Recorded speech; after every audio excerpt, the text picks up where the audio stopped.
So last lecture में हम लोगों ने प्रोबेबिलिटी से रिलेटेड बेसिक देखा था। तो आज जो हम लोग ये जो एक्सरसाइज है आपका 15, ये पूरे जो 15.1 है इसको हम कंप्लीट कर लेंगे। ठीक है, चलो तो देखते हैं, हम एक्सरसाइज पे चलते हैं। तो अगर आप लोगों ने जैसे बेसिक वाला वीडियो नहीं देखा है तो इससे इसी के डिस्क्रिप्शन में मैंने उसका लिंक दे दूंगा, तो आप लोग वहाँ से इसको है ना देख लेना। चलो तो देखो इसमें क्या है, ये सारी चीज़ें हम लोगों ने लास्ट लेक्चर में डिस्कस किया था। तो इसको देखो आप कैसे करेंगे।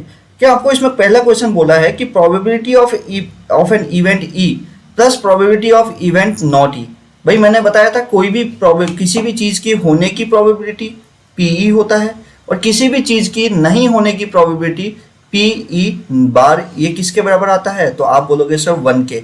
यानी मैंने बोला कि अगर आपने क्या है, आपने जैसे मान लो एग्जाम दिया, तो आपने एग्जाम दिया तो आपके एग्जाम में पास होने की जो प्रोबेबिलिटी है वो कितनी है? 0.75 है। पास होने की कितनी है? 0.75। तो सर पास नहीं होने की क्या होगी? तो इसको हम क्या बोलते हैं? प्रोबेबिलिटी ऑफ इवेंट नॉट ई, यानी उसको नहीं होने की। यानी जो काम आप होने के लिए देख रहे हो, नॉट ई का मतलब क्या हो गया? उस काम के नहीं होने की। तो वो आपके पास क्या हो जाएगा? जैसे ये आपके पास 0.75 हो जाएगा तो नहीं होने की क्या आ जाएगी? 0.25। भाई यही तो है, क्योंकि आपको पता है किसी भी जो प्रोबेबिलिटी होती है होने की और नहीं होने की, दोनों का सम किसके बराबर आता है आपके पास? 1 के बराबर। तो इसका आंसर क्या आ जाएगा आपके पास? 1। तो यहाँ पे बोला है a probability of event that can not happen. मैंने बताया था इसके लिए कि ऐसा इवेंट जो कि कभी हो ही नहीं सकता, उसकी प्रोबेबिलिटी क्या होगी? तो मैंने बताया था कि जो प्रोबेबिलिटी होती है वो कहाँ से कहाँ तक लाई करती है। जो प्रोबेबिलिटी होती है वो कहाँ से कहाँ तक? 0 या 0 से बड़ी होती है और 1 या 1 से छोटी होती है। तो ऐसी प्रोबेबिलिटी जिसकी प्रोबेबिलिटी कितनी हो? 0 हो, यानी वो काम हो ही नहीं सकता ना। तो the probability of event that can not happen, भाई वो काम हो ही नहीं सकता। जैसे आप बोलोगे सर आपने क्या किया? आपने डाइस थ्रो किया, 1 2 3 4 5 6, डाइस के अंदर यही नंबर्स आते हैं। लेकिन अगर मैं बोलूँ ये डाइस थ्रो करूंगा तो क्या 8 आ सकता है? बोलो सर 8 तो बिल्कुल नहीं आ सकता, यानी 8 आने की प्रोबेबिलिटी क्या है? 0। तो ऐसे की प्रोबेबिलिटी क्या होती है? 0। और ऐसे event, such an event is called impossible event. क्या बोलते हैं इनको? Impossible event. ये ऐसे इवेंट्स हो ही नहीं सकते। क्लियर है यहाँ पे? इसके बाद the probability of event that is certain to happen, यानी वो होगा ही होगा, जो होगा ही होगा। तो जो काम हो ही सकता है डेफिनेटली होगा। जैसे मैंने बोला कि ऐसा डाइस फेंका और 7 से नीचे कोई भी नंबर आ जाए, क्या ऐसा हो सकता है? तो सर आप डाइस जितनी बार भी फेंकोगे हर बार 7 से नीचे ही आएगा, क्योंकि उसमें नंबर कितने लिखे हुए हैं? 6। तो ऐसे डेफिनेट है, 100% चांस है। तो उसकी जो प्रोबेबिलिटी होगी वो कितनी होती है? 1 होती है, क्योंकि मैक्सिमम प्रोबेबिलिटी कितनी हो सकती है? 1। सच और ऐसे इवेंट्स को जो डेफिनेट है उसको हम क्या बोलते हैं? Sure event. क्या बोलते हो? श्योर इवेंट, या आप दूसरे नाम से भी और बोलते हैं इसको सर्टेन इवेंट्स। ये सारी चीजें हमने लास्ट लेक्चर में डिस्कस किया था। अगर नहीं समझा है, आपको नहीं आ रहा, आप एक बार लास्ट लेक्चर को देख लेना। Sum of the probability of all elementary events, ये मैंने आपको बताया भी था कि आप कोई भी इवेंट कर रहे हो उसमें क्या है, जितने भी चांसेस हैं, जितने भी फेवरेबल आउटकम्स के लिए आप प्रोबेबिलिटी निकालते हो, तो जब सबका सम करते हो तो वो किसके बराबर आता है आपके पास? 1 के। यानी मैं बोला था प्रोबेबिलिटी ऑफ, आपने पहला इवेंट का निकाला, प्रोबेबिलिटी ऑफ दूसरे इवेंट का निकाला, प्रोबेबिलिटी ऑफ आपने तीसरे इवेंट का निकाला, और ऐसे करके आपने प्रोबेबिलिटी कितने इवेंट्स का निकाल लिया? n इवेंट्स का। तो अगर आप इन सबको क्या करोगे? सम करोगे, तो वो कितना आएगा? मैक्सिमम 1 ही आएगा। तो कितना आएगा उन सबका सम? 1 आएगा। ऐसे ही the probability of event greater और इक्वल एंड लेस देन और इक्वल टू, इसने बोला है कि किसी भी प्रोबेबिलिटी, जब ये आज मैंने यहाँ पे बात बताई ना, जो रेंज है प्रोबेबिलिटी का, वो रेंज प्रोबेबिलिटी कहाँ से कहाँ तक हो सकता है। तो एक बात बताओ, कोई भी आप काम करते हो, या तो वो काम बिल्कुल नहीं होगा यानी 0 होगा, है ना, या तो वो काम हो ही जाएगा यानी उसकी प्रोबेबिलिटी कितनी हो जाएगी? 1 हो जाएगी। इन दोनों के बीच में ही तो रहेगा। तो 0 हो सकता है, 0 या 0 से बड़ा होगा प्रोबेबिलिटी, और 1 या 1 से छोटा होगा। तो देखो ग्रेटर किससे होगा? ग्रेटर एंड इक्वल टू किससे? 0, and less than equal to कितना? 1 से छोटा होगा। ठीक है, तो ये आपका क्वेश्चन नंबर 1 था। नेक्स्ट पे आओ। ये आपका जो थ्योरेटिकल बेस है, ऐसा ये कभी एग्जाम में पूछा नहीं जाता, जो आपका 2nd नंबर क्वेश्चन है, लेकिन हाँ बस इसको हम समझने की कोशिश करते हैं एक्चुअली में बोला क्या है।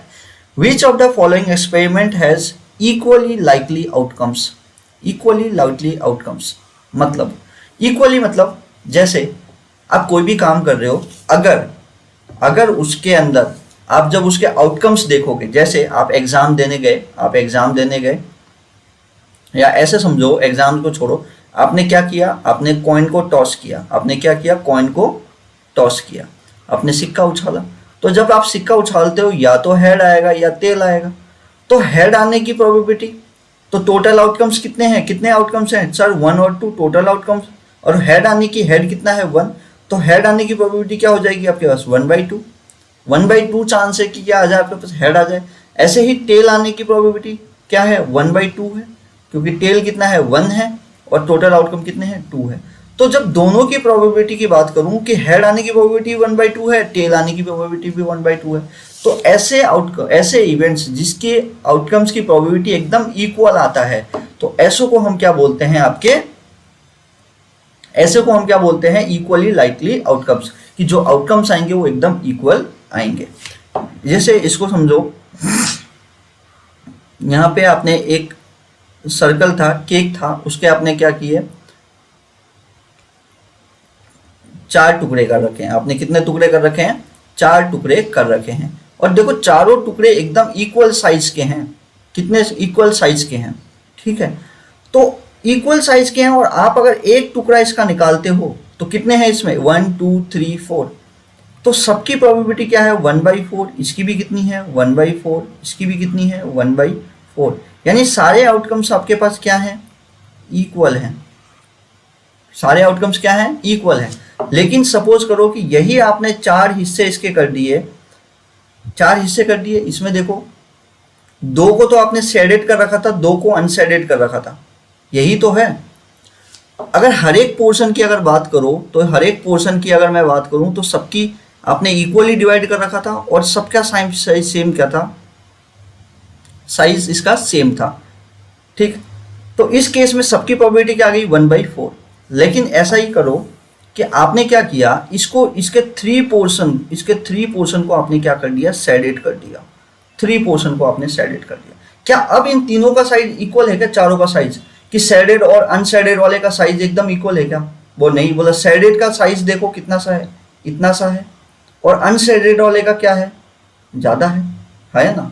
तो इस केस में ऐसे अगर मैं बोलूँ कि अगर अनशेडेड या प्रोबेबिलिटी निकालोगे तो इसकी कितनी है 1, कि भाई टोटल आपने पार्ट्स कितने किए हैं 4 पार्ट्स किए हैं, और इसमें अनशेडेड कितना है 1 है। अगर मैं शेडेड की निकालने की कोशिश करूंगा तो टोटल आपने कितने पार्ट्स किए हैं 4, उसमें से शेडेड कितने हैं 3, तो इसकी प्रोबेबिलिटी क्या आ गई 3/4। तो दोनों केस में आपके जो आउटकम्स आ रही है इनकी प्रोबेबिलिटी क्या है अलग अलग, तो इसको हम क्या बोलते हैं अनइक्वल आउटकम्स। तो देखो क्वेश्चन कि a driver attempt to start a car, एक ड्राइवर है वो अपनी कार स्टार्ट करना चाह रहा है, तो द कार स्टार्ट और कार डज नॉट स्टार्ट, तो आपको बताना है कि कार स्टार्ट होगा या कार स्टार्ट नहीं होगा, क्या दोनों की प्रोबेबिलिटी सेम आएगी। तो यार इसको समझो, ऐसे समझो कि अगर कार आपकी सही कंडीशन में है तब तो वो इजीली स्टार्ट हो जाएगा ना, भाई कार अगर सही है तब तो डेफिनेट स्टार्ट होगा ही होगा। लेकिन अगर कार नहीं स्टार्ट होने की अगर मैं प्रोबेबिलिटी की बात करूं तो भाई वो बहुत सारे फैक्टर्स पे डिपेंड करता है, किस पे, बहुत सारे फैक्टर्स पे। बस सर बहुत सारे फैक्टर्स का मतलब भाई हो सकता है उसमें फ्यूल नहीं है तभी वो स्टार्ट नहीं हो रहा, अच्छा कार का एक्सीडेंट हो गया है इसलिए वो स्टार्ट नहीं हो रहा, हो सकता है कार बहुत ज़्यादा पुरानी है इस वजह से स्टार्ट नहीं हो रहा, हो सकता है कार के इंजन में कोई प्रॉब्लम है इस वजह से स्टार्ट नहीं हो रहा। यानी उसके स्टार्ट नहीं होने के केस में काफ़ी सारे ऐसे मतलब फैक्टर्स हैं जो डिपेंड करता है कि इन सारे फैक्टर्स की वजह से वो स्टार्ट नहीं होगा। लेकिन कार अगर स्टार्ट हो रहा है तो उसके लिए एक ही फैक्टर है, भैया कार एकदम बढ़िया है, सही है, कोई प्रॉब्लम नहीं है, वो स्टार्ट होगा ही होगा। तो क्या दोनों की प्रोबेबिलिटी इक्वल है, दोनों के चांसेस इक्वल है? नहीं है। क्यों? क्योंकि कार का जो नहीं स्टार्ट होने की बात करें तो उसमें बहुत सारे फैक्टर्स हैं, लेकिन कार की अगर स्टार्ट होने की बात करें तो वो एक ही फैक्टर है, भैया अगर कार सही है तो स्टार्ट होकर ही रहेगा, और नहीं है तो वो बहुत सारे रीजन्स की वजह से वो नहीं है। ऐसे ही अगर बात करूँ, player attempts to shoot in a basketball, जो बास्केटबॉल होता है जो शूट करते हैं, एक बच्चे प्लेयर है वो शूट कर रहा है, तो वो बोल रहा है कि या तो वो शूट कर दे या शूट नहीं करे। इस पे ये क्या है, दोनों इक्वल है क्या? शूट करने का चांस और नहीं शूट करने का चांस दोनों इक्वल है क्या? वो सर ये भी नहीं है। क्यों? क्योंकि उस प्लेयर के अगर मैं बात करूँ शूट करने की चांसेस की अगर मैं बात करूँ तो भाई शूट कर देगा, प्लस नहीं करने के पीछे भी काफ़ी सारे रीजंस हो सकते हैं, काफ़ी सारे उस प्लेयर की एबिलिटी पे डिपेंड करेगा कि उसकी उस समय क्या कंडीशन है, हो सकता है वो बहुत ज़्यादा टायर्ड हो। तो वो जो फैक्टर्स है ना नहीं शूट मिस होने के, वो काफ़ी ज़्यादा है। कि मान लो उसने तो शूट कर दिया, प्लेयर ने तो शूट कर दिया, लेकिन सामने से उसको क्या किसी दूसरे प्लेयर ने उसको क्या कर दिया, ब्लॉक कर दिया, तो वो शूट नहीं हो पाया। समझ आ रहे हो? लेकिन शूट करने की प्रोबेबिलिटी क्या है, अगर कोई दिक्कत नहीं है, वो प्लेयर शूट कर रहा है, उसकी एबिलिटी है, वो शूट कर सकता है। लेकिन नहीं होने की प्रोबेबिलिटी, भाई उसकी एबिलिटी होने के बावजूद भी बहुत सारे फैक्टर्स हैं। हो सकता है वो टायर्ड है आपका, प्लस हो सकता है उसको सामने से किसी ने ब्लॉक कर दिया, या ऐसा हो सकता है कि उसने कोई फाउल शूट कर दिया।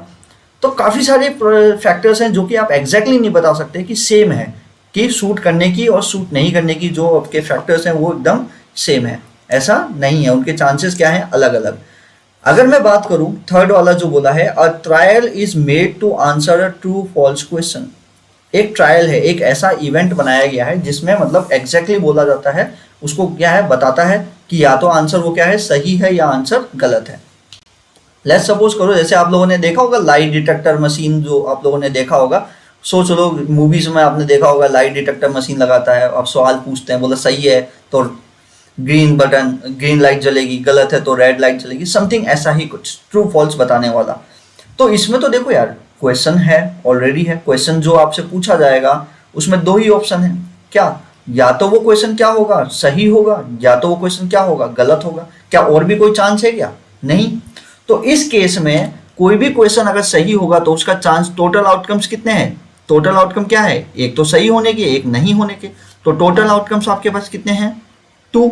तो सही होगा, आपने क्वेश्चन पूछा तो ये करेक्ट होने की कितने चांसेस हैं, तो सर 1, और टोटल आउटकम कितना हो गया 2, तो करेक्ट होने के लिए प्रोबेबिलिटी क्या हो जाएगी 1/2, और करेक्ट नहीं, वो क्वेश्चन गलत है, तो क्या हो जाएगा टोटल 2, या तो सही या गलत। लेकिन कल मान लो वो क्वेश्चन गलत निकलता है, फॉल्स, तो वो फॉल्स होने के कितने चांस है आपके पास, 1 आउटकम है, तो 1/2 1/2। तो इस केस में आपके पास जो क्वेश्चन आपने पूछा वो सही होगा या गलत होगा, दोनों ही प्रोबेबिलिटी क्या है, 50-50 चांस है, यानी 1/2 1/2 चांस है। ऐसा इवेंट्स क्या होगा आपके पास, इक्वली लाइकली इवेंट। ये जो आपके पास पहला आपका इक्वली लाइकली इवेंट नहीं है, दूसरा आपके पास नहीं है, लेकिन तीसरा आपके पास इक्वली लाइकली इवेंट है। ऐसे ही अगर बात करूं, कोई भी अगर बेबी बॉर्न हो रही है, a baby is born, it is a boy और ए गर्ल, भाई कोई भी बच्ची पैदा हो रही है तो क्या होगा, या तो वो लड़की होगी या वो लड़का होगा, किसका इसके अलावा और कोई चांस है नहीं, तो दोनों का चांस 50-50 बैठ गया।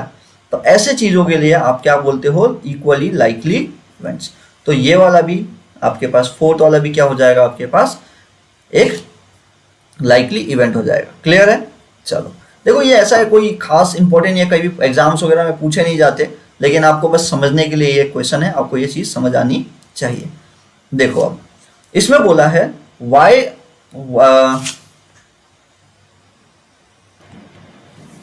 तो देखो यहाँ पे अगला क्वेश्चन है, why tossing a coin is considered to be fair way in of deciding which team should get the ball at the beginning of a football match. देखो इसमें बोला है कि कॉइन को क्यों टॉस किया जाता है, ये फेयर क्यों माना जाता है। जब हम फुटबॉल जब खेलते हो ना, तो आपको पता होना चाहिए क्या होता है, कॉइन टॉस करते हैं। वो कॉइन क्यों टॉस करते हैं, उसमें ये होता है कि भाई पहले कौन सी टीम को बॉल मिलेगा, कौन सी टीम गोल को मतलब उसको पोजेशन करेगी, तो इसके लिए सिक्का उछाला जाता है। तो उसको फेयर क्यों माना जाता है, क्योंकि देखो जब सिक्का उछाला जाता है ना, तो टोटल आउटकम्स दो ही आ सकता है ना, हेड या टेल, हेड या टेल। और उन दोनों के हेड आने की भी चांसेस कितनी है, 1/2, और टेल आने की भी चांसेस क्या है, 1/2। यानी कोई भी अगर टीम बोलता है कि सर मेरे को हेड आना है, मेरे को हेड चाहिए, तो अगर वो हेड आ रहा है तो उसका मतलब उसकी चांसेस हेड आने की उसके पास भी 1/2 है, उसको जीतने की प्रोबेबिलिटी भी 1/2 है, उसका हारने की प्रोबेबिलिटी भी 1/2 है। यानी एकदम इक्वली दोनों टीमों को एकदम फेयर चांस मिलता है कि दोनों के पास चांस है जीतने के, इसके पास भी, कि भाई आपके पास दो टीम है ए बी। अब आपने मान लो कॉइन उछाला, सिक्का उछाला, इस ए टीम ने बोला भैया मेरे को हेड चाहिए, तो हेड आने की प्रोबेबिलिटी इसके पास क्या है, 1/2। तो ये क्या मना रहा होगा, जब इसने हेड मांगा कि भाई मेरे पास तो टेल आ जाए, तो इसके पास भी टेल आने की प्रोबेबिलिटी क्या है, 1/2। यानी दोनों के पास प्रोबेबिलिटी कितनी है, 1/2। यानी एकदम फेयर है, दोनों के पास एकदम फेयर चांस है कि भाई जो सिक्का उछला है उसमें क्या है, 1/2, ये भी जीत सकता है या ये भी जीत सकता है, एकदम फेयर इसमें आपको दिया जाता है। ठीक है, क्योंकि दोनों की जो प्रोबेबिलिटीज हैं वो क्या रहती है, एकदम इक्वल रहती है, हाफ और हाफ। इसके बाद आपका नेक्स्ट जो बोला है वो क्या बोला है, which of the following can not be the probability of an event.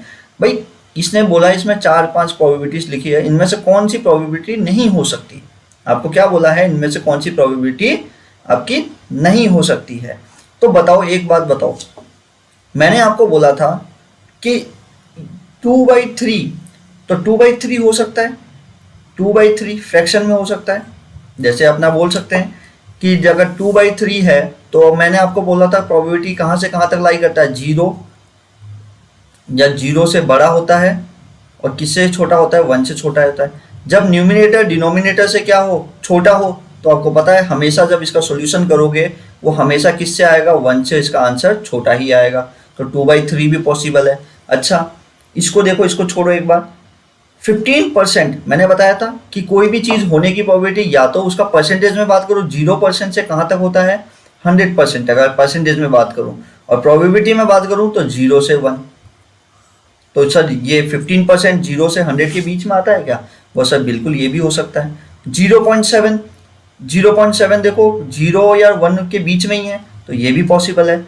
लेकिन ये देखो -1.5, अरे भाई किसी काम को आप नहीं करोगे, नहीं होने की प्रोबेबिलिटी 0 होगी, 0 से कम क्या होगी, -1.5 का मतलब क्या हो गया, 0 से भी कम चला गया। भाई माइनस में तो कभी प्रोबेबिलिटी हो ही नहीं सकती ना, किसी भी कार्य को होने की जो प्रोबेबिलिटी है वो माइनस में कैसे हो सकती है। भाई नहीं करोगे ज़्यादा से ज़्यादा, और तो क्या कर सकते हो, माइनस में कहाँ चल जाओगे, 0 से नीचे थोड़ी ना चले जाएंगे। या आप इसको याद करने के हिसाब से देखोगे तो आपको पता है कि जो प्रोबेबिलिटी होती है वो हमेशा 0 से ज़्यादा होती है, लेकिन -1.5 0 से क्या है, छोटा है, यानी ये वाला जो है आपके पास -1.5 ये नहीं हो सकता। नेक्स्ट क्वेश्चन देखो, क्वेश्चन नंबर आपका 5th है कि आपको दिया है प्रोबेबिलिटी ऑफ ई कितना है आपके पास, 0.05। तो प्रोबेबिलिटी ऑफ नॉट ई, आपको नॉट ई का पूछा है, तो आपको पता है कि probability of E plus probability of not E क्या होता है, 1 के बराबर होता है, दोनों का सम। क्योंकि मैंने इसका बताया था प्रोबेबिलिटी ऑफ ई जो कि हैपनिंग है, प्रोबेबिलिटी ऑफ ई बार जो कि नॉट हैपनिंग है, वो किसके बराबर है, 1 के बराबर। और आपको किसकी वैल्यू दे रखी है, प्रोबेबिलिटी ऑफ ई जो कि कितना है, 0.05, और आपको किसका पूछा है, नॉट ई का। तो क्या आ जाएगा, probability of E bar equals to क्या आ जाएगा आपके पास, 1 आ जाएगा। तो प्रोबेबिलिटी ऑफ ई बार क्या आ जाएगा आपके पास, 1 माइनस, ये देखो 0.05 क्या है, यहाँ प्लस का है, इस साइड आके आपके पास क्या हो जाएगा, माइनस का, तो -0.05, और इसका आंसर आपके पास क्या आ जाएगा, प्रोबेबिलिटी ऑफ ई बार। तो 1 में से 0.05 गया तो आपके पास क्या आएगा, 0.95। तो उस काम को अगर प्रोबेबिलिटी किसी भी काम की अगर होने की प्रोबेबिलिटी 0.05 है तो उसके नहीं होने की प्रोबेबिलिटी आपके पास क्या आ गई, 0.95। क्लियर है यहाँ पे।